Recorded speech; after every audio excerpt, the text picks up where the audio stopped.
So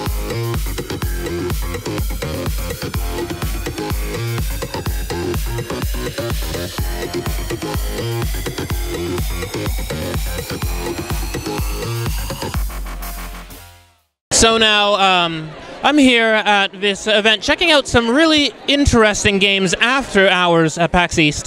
And I'm chatting with three developers of this new VR game called Pangea. Good sirs, could you tell us your names and what you do on your team? My name is Charles Logan, and I'm the art director of Rhythm of the Universe. Hello, my name is Emir Sarman. I'm the game director and chief creative officer at Roto Entertainment Media. My name's Jason Parks. I'm the producer for the project. Very cool. Oh, hello, we have a fourth guy. Yeah. Sorry, guys. Yeah, my name is Caesar, and I'm the audio director here at Roto. Very cool. So now, this game Pangea, it's a VR game, but it seems highly unusual. It seems to have a very interesting story. Could you tell us a bit more about that? I cannot give you that much details because of an early introduction, but I can, talk about. It is the world's first music mythology. So, what is world's first music mythology based on? We took all the music terminologies, and every existing music instruments, turned into lands and ecosystems and creatures, characters, and animals. So, but we're trying to give with this VR game in the most human and most immersive experience possible.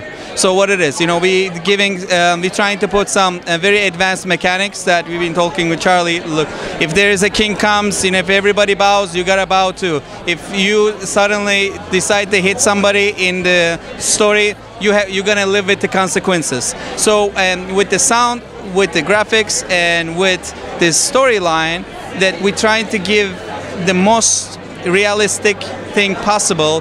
That what would happen if in the real life if you act like that. So, and then the last thing that I would love to add is the sound is pretty important, which now the Caesar would talk about it on it. Yeah, so sure. So what we just try to focus in our VR experience is that sound is ultra super important. And we just want to make sure that the storyline matches with what the sound is also trying to do, and vice versa. And for us, we're trying to reach high technologies. Quality is very important for us.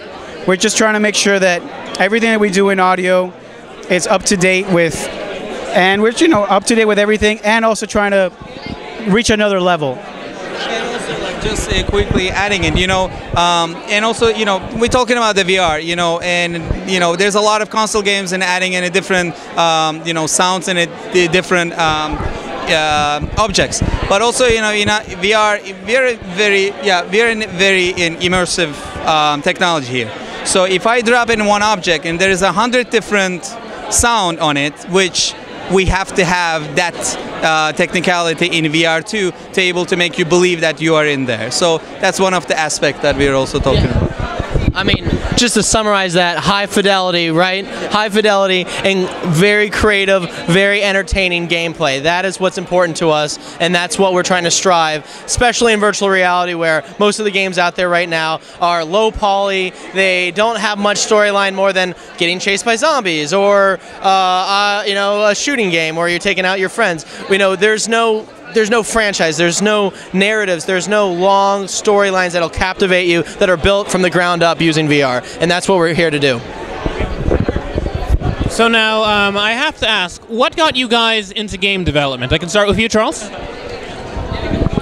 I had a background with, we all had a background with developing stage performances, and besides that, we have background in developing music videos, documentaries for United Nations and such.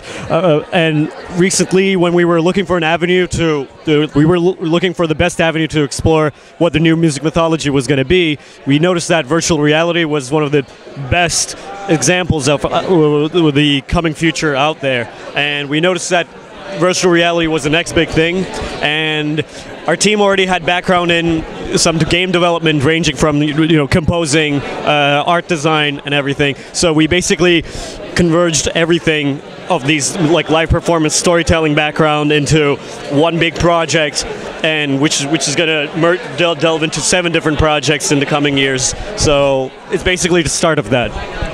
Definitely. And also, like as Charlie mentioned, I was mentioning earlier, pre-production took on almost 5 years on a paper, and it wasn't a game before. So we wanted to create, as a global franchise that we wanted to launch it, but we didn't know which medium that it's gonna do. I mean, we lived in that world, but also we were thinking, how am I gonna put you in that world, and which technology, which medium is really best? And of course, I think it was the right time when we get introduced by the VR technology, which finally is in a consumer level.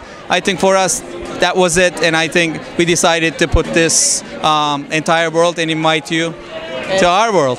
And specifically, what really got us into it is everything they said, absolutely true. Can't even add anything to it. But what really had started it is Amir and I actually a couple years ago had the privilege to go to the Amazon and film for the deforestation, the illegal gold mining that's happening there. We were able to make a music video and a documentary that went to COP20, COP21, United Nations conferences, and the filmmaker, one of the camera guys, I should say, from that trip, invited us over to try the Vive. He had pre-ordered it. It just got to his house first day. We set it up about 10 months ago, and we tried the Blue with the whale, and this whale goes by, and I was just like, oh my God. It just changed the game for me. And after that moment, I realized, VR has a lot to go. There's a lot that needs to happen before it's in the hands and the hearts of everyone right now.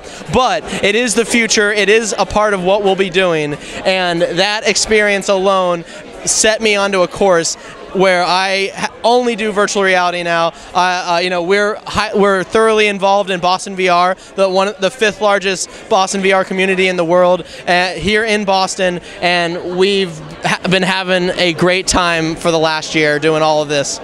Just adding quickly one more thing, before we end. I think we can keep going and talk about the mechanics and anything, but we also we're working with the world leading motion capture and facial capture technologies that really bring the real acting experience to you that would bring every kind of emotion in VR for you. So we're aiming early December for a first chapter, or in early 2018 to release on Steam. So anybody really interested, they can able to start to buy chapter-based these experiences.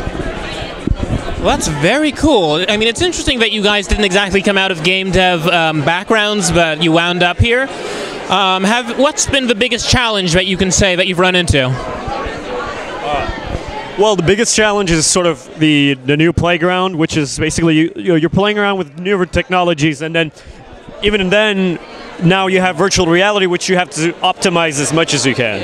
So you're starting to cut down on your poly count, you're starting to cut down on your texture, the resolution, and then you have to simplify your shaders. So everything just sort of goes like, all right, where can we cut and what can we compromise? But at the same time, what do we want to keep high level? So, like he said, when you're talking about storytelling in virtual reality, you want to talk about motion capture, facial motion capture. So there's a part of acting, storytelling in there, right?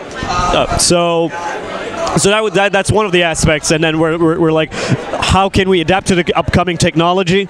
Because every day now, like the GPUs, CPUs are increasing their powers. Everything is precisely focused on virtual reality. So we've hit the cutting edge, but now how can we bring that cutting edge to virtual reality? So we're basically trying to adapt to that as much as we can. For me, I think in storytelling wise, and it's challenging because I used to always, since I grew up, I loved visualizing, watching movies. We all movie freaks and everything. Telling a motion picture, writing a motion picture, which is the name, motions of picture. But now we're telling a story 360 degrees. So how do you do that? So those are challenges that this is a completely nobody don't know. So there are certain rules, technical rules, but storytelling aspect, for me, nobody don't know. So that's one of the challenges that we keep pushing it and learning it by doing it. So I think that's the challenge for me. And the challenge as a producer, most certainly, is funding, right? How do you get all this done? How do you do this? These are all great ideas, and you want to use the best technology, but all this is very expensive. All this is very hard, and right now, sales of VR games are not that high compared to the rest of the market.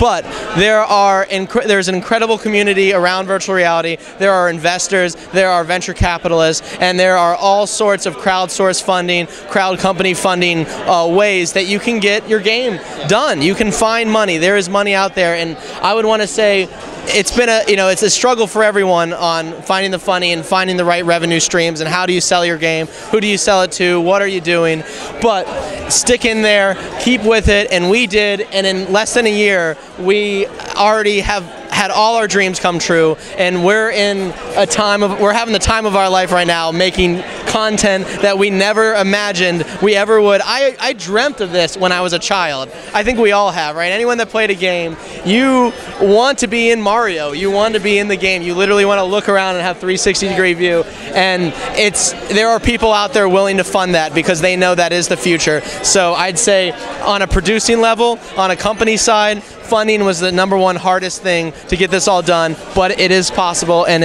anyone can do it if you try hard enough. Fantastic. Okay, now I have to ask this of everybody.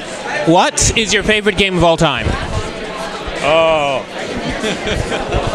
There's a couple, but from a storytelling perspective, I'll say Metal Gear Solid. I don't know. I still, I'm an Uncharted guy. For storytelling, linear. Yeah. Oh, Final Fantasy 11 Online. Come on, lived in it, been in it. Don't even get me started. Alrighty then. Now let's say folks want to find out more about your game. Where can they go? Now you can check rotu.com, and soon we will release enough information online. And that's rotu.com. Excellent. Well, gentlemen, it has been a pleasure talking with you. I cannot wait to check out Pangaea.